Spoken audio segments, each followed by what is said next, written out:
Good afternoon. I'm delighted to be here for about the 10th time. This is one of my favorite cities in China. I lived here for 4 years, between 97 and 2001, and got to see the beginnings of modern China emerging. And if there's one word that I would use to describe China, it's disruptive. So that's what I'm going to talk about today. I'm going to talk about the lessons of disruption and what I've learned here, I've learned as an entrepreneur, I've learned as an observer of technology, and I've learned in Silicon Valley. So there's some simple lessons that I'm going to start, and it's going to begin with my own story of how we disrupted the aerospace industry with drones. And it starts with a very simple slide that everybody has learned in school, which is that markets look like this. You have more features for higher price, less features for less price, and traditional markets distribute normally like this. But if you put units on the scale for aircraft, you realize that all of the products were very expensive. They were millions of dollars. And the market was empty at the very low end, where it's very cheap. And because I live in Silicon Valley, where prices go to zero, I began to think, what would happen if we used the price of zero to disrupt aerospace? So how did we do this? And the answer is not that we designed an industry. The answer is we did it by accident. This is what happened 10 years ago. I have 5 children, and I'm always trying to get them interested in science and technology. And here's my daughter, Erin, learning how to build a robot with Lego. And here's her brother, Daniel, doing it. And they were really bored. They didn't think that Lego robotics was very interesting. So I said, well, let's do something more interesting. Let's do a flying robot. And they said, what's a flying robot? And we searched for flying robot, and the result was drone. And I said, okay, wait, what's a drone? And we searched drone, and the result was an aircraft with an autopilot. And I'm like, okay, what's an autopilot? And I searched that, and the answer is this. It's basically sensors and a computer and software that has the ability to know where it is and where down is and how to fly. And so we just made it out of Lego. And we put it in a toy airplane, and it kind of flew. This is one of the first companies. It doesn't look like a company. It is, in fact, my children on the dining room table putting together toy parts in a box. And what they were making was a robot blimp in a pizza box that we sold at a maker fair. And this does not look very professional because it wasn't. It was just me and my kids having fun. But the problem is that people wanted these things, and they sold very quickly, and so my children didn't want to do it anymore, so we needed a better factory. So this is our second factory. This also does not look very professional. And I decided to create a community to talk about how to do more of this. And so this community became one of the largest robotics communities in the world. This community started creating more software, more hardware, giving it away. This is just a guy I met on the internet named Jordi Munoz, and I said, I don't know, he seemed very smart. And he was like flying a helicopter with a Wii controller. And I said, Jordi, I don't know you, but you seem to be able to make electronics. My children won't do this anymore. Would you do this, for me? And he said, sure, I got a little time. And I said, what do you need? And he said, I'll need about $500 for parts. So I sent him $500, and he sent me back this picture. And that was great. I thought we were done. But then he sent me another picture, and he said, I've got some friends helping me. And I thought, that's great. And he sent me another picture, and he said, I got more friends helping me. And now we're making, these are like electronics and pick-and-place machines and reflow ovens. And he said, I've opened another factory in Tijuana, Mexico. And then he said, and the factory is getting bigger. Now, at this point, I still haven't met him yet. This is just a guy on the internet. And I'd only sent him $500.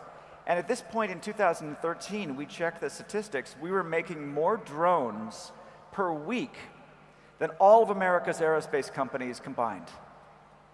We'd accidentally disrupted the aerospace industry. We'd accidentally created a 21st century aviation company with $500 and a guy who turned out to be a teenager in Tijuana, Mexico, which is known mostly for like drug cartels and cheap drink in Mexico.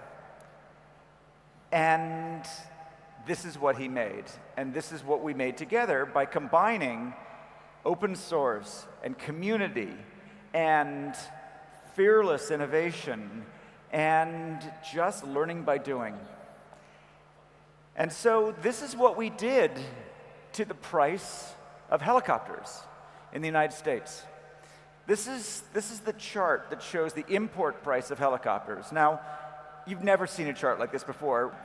And helicopters, which do not have to carry people if they're just doing something like taking pictures, suddenly people realized that you could, with a small drone, do the same work as a large helicopter. And so the people wanted millions of drones and only a few thousand helicopters, and so the average price of a helicopter dropped almost to zero. We basically destroyed the helicopter industry by accident. And that was very disruptive. And that's the sort of, this was a wake-up call to the aerospace industry. But, as I said, China is the most disruptive country in the world, and this is what happened after that. This is DJI in Shenzhen, and this is what happened to the price of drones. In 9 months, it fell by 70%. And at that point, we were disrupted, and we had to get out of the hardware industry, and today we only do software. Because innovation and change happens so quickly that even we, who are super proud of being disruptive and open source, we're not fast enough and we're not cheap enough to be able to compete with a truly disruptive industry, which is growing up here in China. So these are the waves of disruption, the waves of innovation that we witnessed. And every one of those waves is going to change the industry that we're in and change the industries that we work with. And every one of them is being done by new companies. They're not aerospace companies. They're not hacker companies anymore. They're not toy companies. It's some new kind of company that stands on the shoulders of those that came before. So what we find now in this world of disruption is there's very different models. Traditional industries have high costs, low risk. They're very regulated. They're slow, and they have a small number of customers who pay high prices. And yet this new kind of industry is doing just the opposite.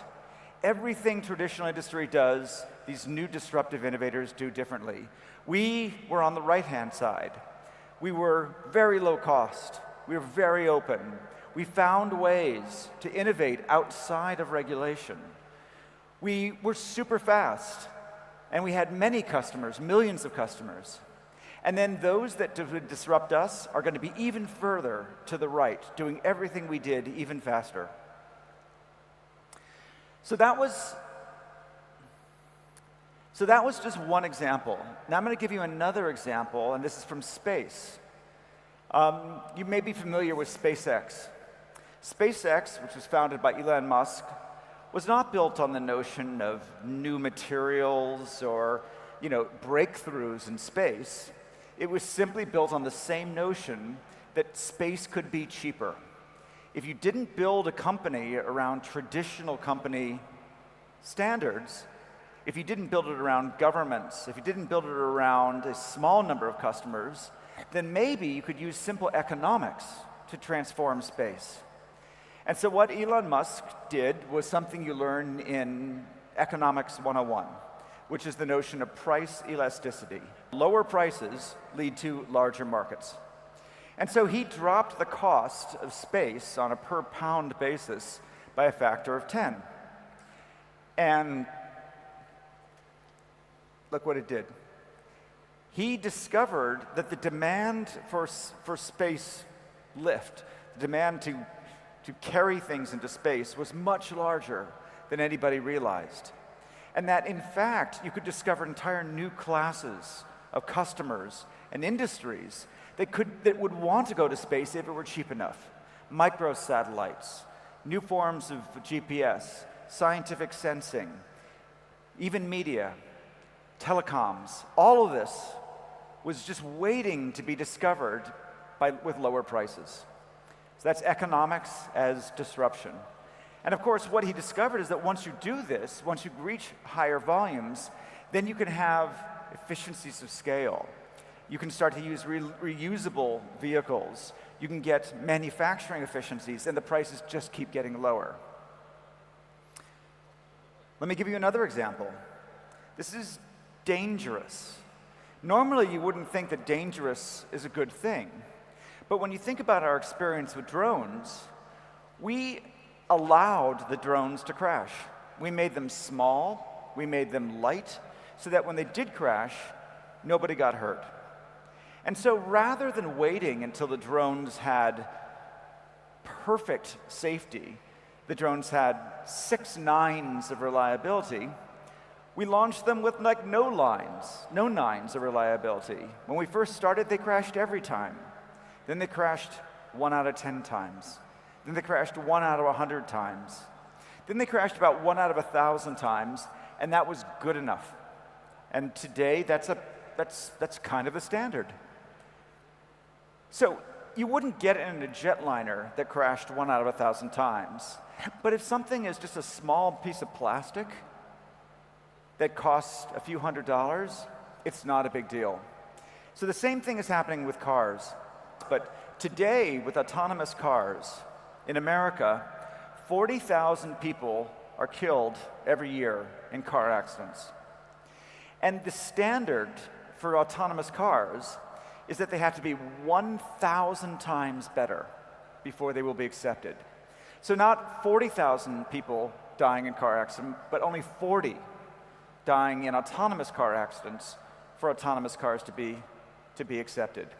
That's really, really hard to be 1,000 times better than humans before you're accepted. So what we did, because we can't do that right now, is we said, well, what if the cars were very small?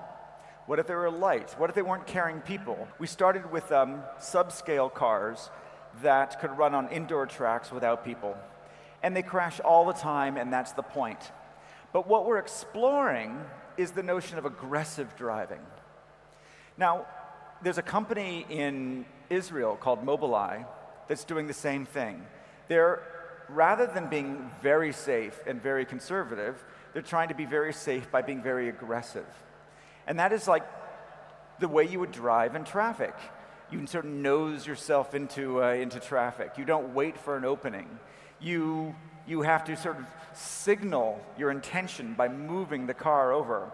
And so there's this new class of autonomy that is optimized around being even faster, even more nimble, even more aggressive than a human as a way to be safer.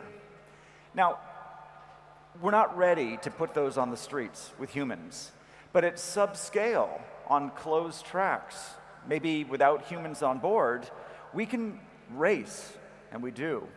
I'll tell you this about in a second.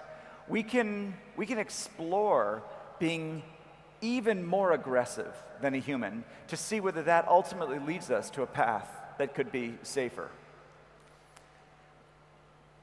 Another example is easy. Today, an aircraft control panel looks like that, but almost all of those instruments can be on your phone. What would happen in tomorrow's air taxis if you didn't need to be skilled and trained in piloting to operate an aircraft? What if you could just push a button on a phone and fly? Would that increase the number of pilots? Absolutely. Could the electronics make them just as safe as trained pilots? Probably. Would that transform transportation? Absolutely. So just recognizing that so many industries out there are dominated around hard-to-use, heavily trained workforces, where the interface is the main barrier to entry, that's an opportunity to rethink that and say, you know what? Easy can expand the group of people participating by orders of magnitude. And when the group of participants grows by factors of 10, then the price falls by factors of 10. And then the applications grow by factors of 10. A simple thing like this can change industries.